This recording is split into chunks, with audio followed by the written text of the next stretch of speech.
नमस्कार, मैं हूं दीपक तोमर और आप देख रहे हैं हमारी खास पेशकश जन आक्रोश।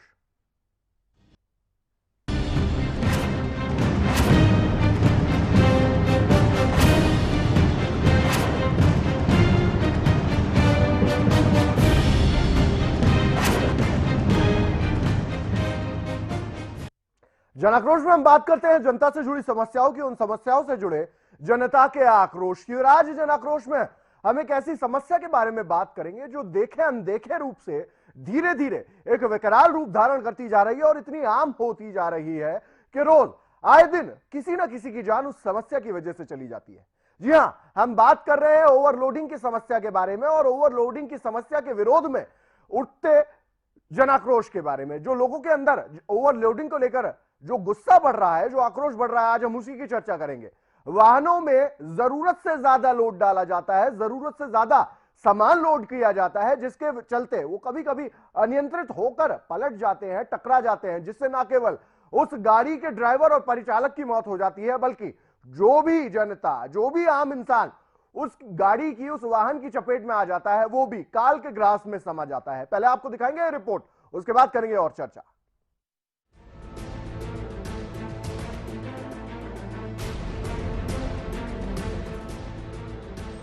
बाजपुर में जब स्थानीय पुलिस चौकी से ओवरलोड वाहनों के बारे में पूछा जाता है तो मानो जैसे उन्हें सांप सूंघ गया। इतना ही नहीं, कैमरे के सामने आने से पहले ही पुलिसकर्मी रफूचक्कर हो जाते।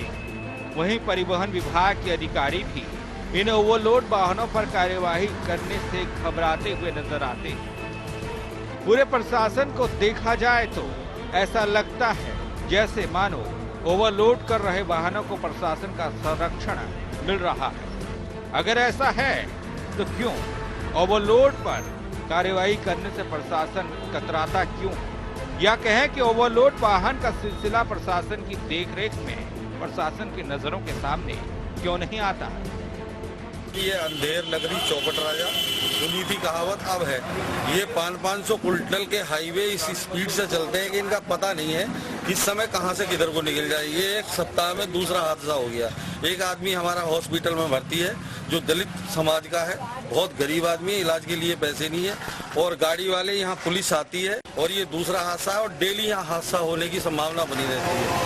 500 कुंटल वजन लेके 80 और 100 की स्पीड पर हाईवे भाग रहे हैं और हाईवे मालिकों ने इन्हें लालच दिया हुआ है कि 200 रुपए प्रति चक्कर। इसलिए इस आदमी की कोई कीमत नहीं है। क्षेत्र की ये स्थिति है कि यहाँ पे छोटे छोटे बच्चे स्कूल पे घूमते हैं, इस रोड को ऊंचा कर दिया, लेकिन ओवरलोडिंग पे कोई रोक नहीं है क्योंकि यहाँ पर पुलिस जो है 2-3 इनके अड्डे बने हुए हैं जहाँ से 100-200 रुपए इन ओवरलोड वालों से लेते हैं। केशव वाला पर गाड़ियाँ खड़ी होती है, वहाँ से ओवरलोड के पैसे लिए जाते हैं और यहाँ रेटे के पल्ली तरफ से भी यहाँ से पैसे लिए जाते हैं। जारत जो जगह है वहाँ पर इनका बंदा खड़ा होता है, वहाँ से पैसे लिए जाते हैं। उधर ओवरलोड वाहनों की वजह से अब तक न जाने कितने लोगों ने अपनी जान गंवाई, अपनी जान से हाथ धोया। ओवरलोड वाहनों की वजह से दुर्घटनाओं का ग्राफ लगातार बढ़ रहा है। उधर ओवरलोड वाहनों को रोकने में स्थानीय प्रशासन पूरी तरीके से नाकाम मालूम पड़ता है। हद तो तब हो जाती है जब खनन से भरे ओवरलोड वाहन पुलिस चौकी के सामने से बेखौफ गुजर जाते हैं, बेखौफ निकल जाते हैं। हालांकि प्रशासन का मानना है कि 10 दिनों से ओवरलोड वाहन कम हुए हैं, प्रशासन कार्यवाही कर रहा है। लोगों की ओवरलोड के लिए कितनी जाने जा रही हैं और कहते कहते प्रशासन से दुखी हैं कि भी ओवरलोड के लिए आप कंट्रोल करो, लेकिन कोई भी प्रशासन का आदमी ना तो बन्ना खड़े चौकी में और ना ही आप बाजपुर केस वाले मोड़ पे कि ओवरलोड के लिए रोकता हो। जहां भी देखो पुलिस वाले बैठे और भ्रष्टाचार के लिए पैसा ले रहे हैं, इनको ओवरलोड का माल चला रहे हैं। जितना ट्रैफिक है ये, जितना हाईवे है ये, सब लोग ड्राइवर जितने इनके मालिक है, इनको 200 रुपए 300 रुपए चक्कर देने के बावजूद ये चक्कर लगाते हैं, यहाँ से भागा दौड़ी करते हैं खूब, और इसी चक्कर है कि हादसे हो रहे हैं। जो हैवी लोडेड गाड़ियाँ वगैरह था, जो एक्सीडेंट हो रहे थे, वो काफ़ी बड़ी मात्रा में लोगों ने भी इस चीज़ को अप्रिशिएट किया है कि 8-10 दिन से हैवी लोडेड गाड़ियाँ और ओवरलोडेड गाड़ियों पे काफ़ी रोक लगी है। तो इसको नियमित रूप से डेली उसमें कार्रवाई की जा रही है, इरिगेशन के साथ और ART को साथ लेके इसमें प्रभावी कार्रवाई की जाए। बहरहाल सवाल ये उठता है कि आखिर क्यों प्रशासन इन खनन से भरे ओवरलोड वाहनों पर कार्यवाही करने से कतराता नजर आता है। क्या खनन से भरे ओवरलोड वाहनों में कुछ वाहन सफेदपोश नेताओं के भी हैं? क्या आम आदमी की जिंदगी इतनी सस्ती हो गई है कि चंद रुपयों के खातिर स्थानीय पुलिस व परिवहन विभाग अधिकारी खनन से भरे वाहनों पर कोई कार्यवाही नहीं करते नजर आते। अगर इन खनन से भरे ओवरलोड वाहनों पर प्रशासन कार्यवाही करे तो शायद ये मालूम पड़ेगा कि जिंदगियां बचाई जा सकती हैं और एक जिंदगी की कीमत कितनी होती है। इंडिया क्राइम के लिए विमल भारती की रिपोर्ट।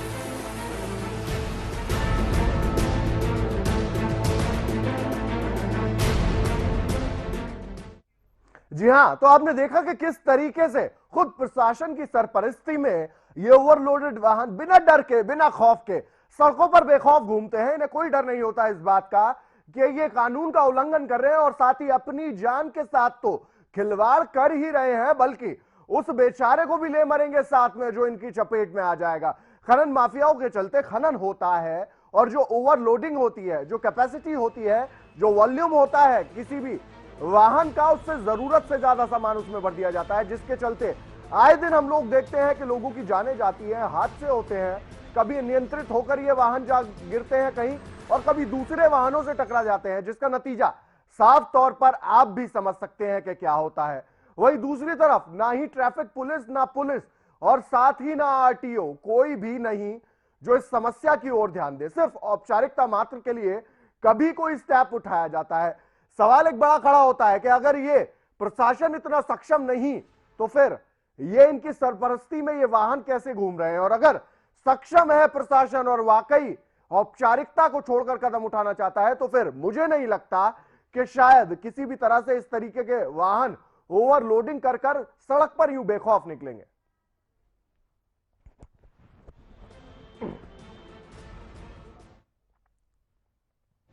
जी हां, जनाक्रोश की इस कड़ी में आज हम यही सवाल उठा रहे हैं, इन हादसों पर कब दिया जाएगा ध्यान? आखिर कब तक यूं ही ओवरलोडेड वाहन सड़कों पर घूमते रहेंगे?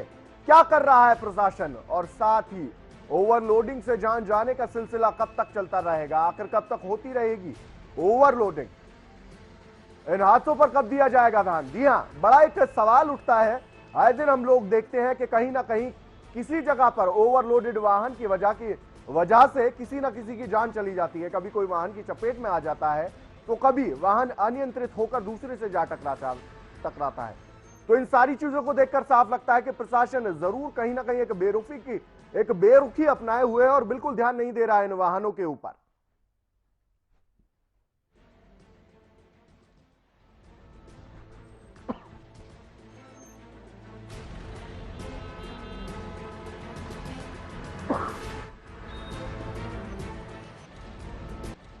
और आज हम सवाल उठा रहे हैं उन सभी ओवरलोडिंग वाले वाहनों पर जो जरूरत से ज्यादा लोड लेकर सड़कों पर निकलते हैं। ना ही जिन्हें प्रशासन का डर होता है, ना ही ट्रैफिक व्यवस्था की परेशानी, साथ ही वो लोग इतने बेखौफ हैं कि भ्रष्टाचार को भी वो लोग बढ़ावा देते हैं और यहां तक कि पुलिस वाले खुद जनता के सामने कई बार रंगे हाथों पकड़े जाते हैं घूस लेते हुए। इस खबर पर और जानकारी के लिए हमारे साथ बीजेपी नेता विकास गुप्ता जी जुड़ रहे हैं। विकास जी, स्वागत है आपका इंडिया क्राइम पे। एक बार सबसे पहले आपसे जानना चाहूंगा, इस ओवरलोडिंग की समस्या को कैसे देखते हैं आप? जी, ये ओवरलोडिंग की समस्या है। इसमें एक तो सबसे बड़ा जो एक खनन का खेल चल रहा है बाइकरों के अंदर, इसमें जो भागम भाग मची हुई है कि मैं इतना कमा लूं, मैं उतना कमा लूं, उससे जो है स्पीड इतनी बढ़ा रहे हैं और ओवरलोड तो है ही, साथ में तो दुर्घटनाओं दिन पर दिन बढ़ रही है। बाइकपुर क्षेत्र जो है का इसमें दिन पर दिन रोज अखबार में कोई नई न्यूज आती है दुर्घटना की। विकास जी, अगर बात करें प्रशासन की तो क्या प्रशासन वहां पूरी तरह सो चुका है? ना ही कोई पुलिस वाला और ना ही कोई ट्रैफिक वाला या आरटीओ की तरफ से कोई नहीं होता जो इन वाहनों पर रोक टोक लगाए? जी, हम लोग इस समस्याओं को लेके कई बार हमने एसडीएम को और कोतवाल को घेरा है इस मामले को लेके, लेकिन फिलहाल उनका एक ही जवाब होता है कि यहाँ के सारा जो प्रशासन है वो कुंभ ड्यूटी में लगा हुआ है, तो वो कुंभ का बहाना इसमें चला देते हैं इसमें। तो क्या वास्तव में ऐसा है कि जब से कुंभ शुरू हुआ है तभी से ये ओवरलोडिंग का खेल शुरू हुआ है या पहले भी जारी था? जी, मेरे को थोड़ी आवाज साफ नहीं आई हुआ, दोबारा से बता दीजिए क्या पूछना चाह रहे हैं आप? जब से कुंभ शुरू हुआ है तभी से ये सब ओवरलोडिंग वाले वाहन पनप रहे हैं या पहले भी ऐसा ही था? नहीं, ये कह रहे हैं ना, मेरे को थोड़ी आवाज साफ नहीं आ रही है एक्चुअली। जी विकास जी, जब आप लोग शिकायत लेकर गए प्रशासन के पास तो क्या जवाब मिला आप लोगों को? शिकायत लेके गए तो वहाँ पर यही रहा कि कुंभ चल रहा है, कि वहाँ पर इस वजह से हम लोग इसमें नहीं कर पा रहे हैं। तुमको मेन कारण बता रहे हैं इस समय। विकास जी, क्या पहले भी जब कुंभ नहीं चल रहा था तब भी वाहन इसी तरह ओवरलोड होकर सड़कों पर निकलते थे? हाँ, तब भी इसी तरह के चलते थे, क्योंकि यहाँ पर जो खनन चल रहा है ये अपने जो पीछे सरकार रही है कांग्रेस की, उनके द्वारा यहाँ पर अवैध रूप से उनके लोगों के द्वारा यहाँ पर बहुत काम किया जा रहा है, इस टाइप का अवैध कारोबार किया जा रहा है खनन का। और ये लोग दवा ओवरलोड करवा के भेज रहे हैं, उनको रोकने वाला कोई नहीं था। और आज इनका बहाना कुंभ वाला हो गया है। जी, साथ ही आरटीओ भी कोई कदम नहीं उठाता इस पूरे मामले में विकास जी? नहीं जी, आरटीओ को तो हमने कभी आज तक बाजपुर क्षेत्र में नहीं कभी देखा हुआ, सुनते हैं कोई दुराया ग्रुप आरटीओ ने आज तक कोई चक्कर नहीं मारा इधर। यानी कि बाजपुर क्षेत्र पूरी तरह से उपेक्षा का शिकार हो रहा है? पूरी तरीके से उपेक्षा के शिकार है। बाजपुर के दुर्घटनाएं दिन पर दिन बढ़ रही हैं ओवरलोड के कारण जी। और हमने लगातार डिमांड करी है कि गोला हल्द्वानी में सब अंडरलोड वाहन चलते हैं, वहाँ के लोग भी पैसा कमा रहे हैं। ऐसा ही यहाँ पर कोई नियम लागू किया जाना चाहिए जिससे कि जो वाहन स्वामी है उनको भी कोई नुकसान ना हो, उस हिसाब से उनका रेट चाहिए। और ये ओवरलोड का सिस्टम है और चक्कर फिक्स करने चाहिए कि एक दिन में 1 या 2 चक्कर जो भी है वो फिक्स करने चाहिए। 2 राउंड लगाएं और अंडरलोड लगाएं जी। ये हमारी डिमांड हमने हमेशा कई बार कर रखी है। विकास जी, अगर पुलिस वालों की बात करें तो ये आरोप लगाया जाता है कि अगर पुलिस वाले किसी वाहन को रोक भी लेते हैं तो पैसे लेकर छोड़ देते हैं, कहां तक सच है? नहीं, ऐसा तो खैर खाली सुनने में आया है, हमने अपनी हाथों से देखा, लेकिन लोग एक्स्ट्रा भी चर्चा लोग करते रहते हैं। लेकिन अभी हम लोगों ने अपनी हाथों से ऐसा कुछ देखा नहीं है कि पुलिस वाला पैसा ले रहा है या कुछ ले रहा है। लेकिन बीच में पीछे घटना एक्स्ट्रा भी सुनने में आई थी, शायद कोई पीएससी के कुछ लोगों ने खनन में इस टाइप का कुछ किया था, तो उसमें थोड़ा सुनने में आया था उस विषय में, लेकिन पूरा प्रकाशित नहीं हुआ था मामला वो जी। आगे आप लोग क्या कुछ कदम उठाने वाले हैं जिसके चलते ओवरलोडेड वाहनों की जो मनमानी है इस पर लगाम लग सके? नहीं, इसके लिए हम एक अभी तैयार कर रहे हैं कि खाता तैयार कर रहे हैं इसके लिए कि हम इसके लिए एक बड़ा आंदोलन चलाएं अंडरलोड वाहन चलाने के लिए और चक्कर फिक्स करने के लिए जी।